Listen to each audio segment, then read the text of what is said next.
More than 50% of brand new puppy owners experience the puppy blues within the first few weeks of bringing their puppy home. Some even feel this way for months, but there's hope, so stick with me. Now, maybe you're sleep deprived or frustrated because the biting just won't stop, no matter what you've done or how many times you've redirected. You're not imagining it. Raising a puppy is a lot of work, but it's only temporary. The truth is, the puppy raising thing, it doesn't come easy to many people.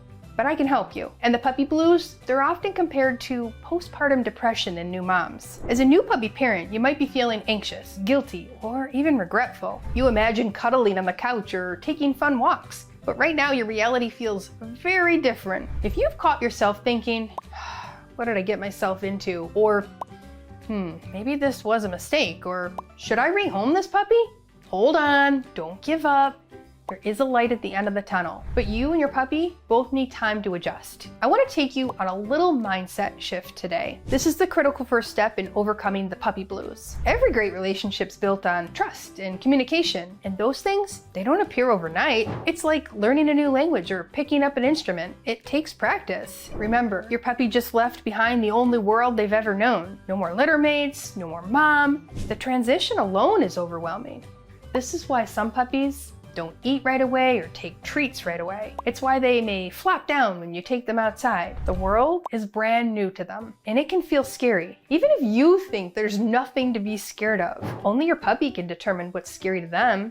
We can't do that for them. Bonding will happen, trust will grow, but yes, puppies will also frustrate you, at least until you understand how they work and learn and think. They can walk and run and bark and play, but they can't hold their bladder. They don't know your rules, and they certainly don't understand your words yet. To them, you sound like someone speaking a foreign language. They need you to patiently teach them every word and every behavior. And while they're learning, their instinct still kicks in. Biting and barking, jumping, chewing, all natural behaviors, but all things you'll want to redirect or teach them something different. A quick reminder here, their brains and bodies are still developing all throughout the first year. Bladder control doesn't sync up until closer to 6 months. Chewing is instinctual, especially when teething. So instead of scolding, manage their space. Give them appropriate outlets like frozen Kongs, yak chews, snuffle mats, or lick mats. Those safe choices prevent your shoes or your couch or even your hands from becoming chew toys. And let's not forget sleep. Puppies need a lot of it, but their sleep patterns don't always align with yours. Now, in our last video, we talked about schedules and how following age-appropriate wake windows and nap times is the secret to stopping biting, barking, and general chaos. Sleep deprivation is real, and it makes everything feel harder. And on top of that, many new puppy parents, they don't want to admit that they're struggling. They worry that their friends or family just won't understand. That's where I come in, and where our Pup Club community becomes a game changer. This isn't just another online group where you're left sorting through random advice. So inside our Pup Club, you can connect with other puppy parents who truly get it. Parents who have faced the same biting and barking and sleepless nights and the, what have I done moments that you might be going through right now. And instead of Googling for hours and getting conflicting advice, you're gonna get weekly bite-sized training tips you can actually use that day. Monthly printables and a checklist to keep the whole family on track. Live Q&A calls with me so you can get straight answers. You'll never feel alone in this process again.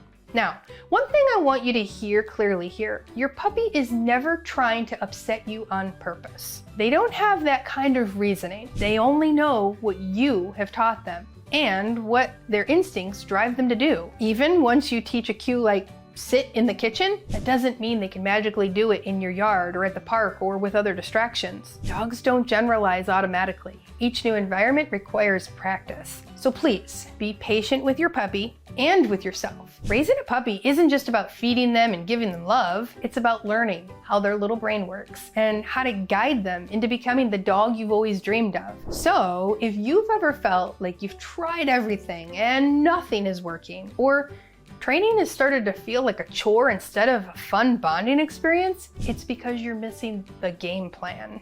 The one that makes training faster and easier and actually enjoyable. So if you want to discover what that is, I'm going to show you what the game plan is, the one that transforms that chaos into calm and helps you see results in just a few weeks. Don't miss it. click over to the next video and let's get started.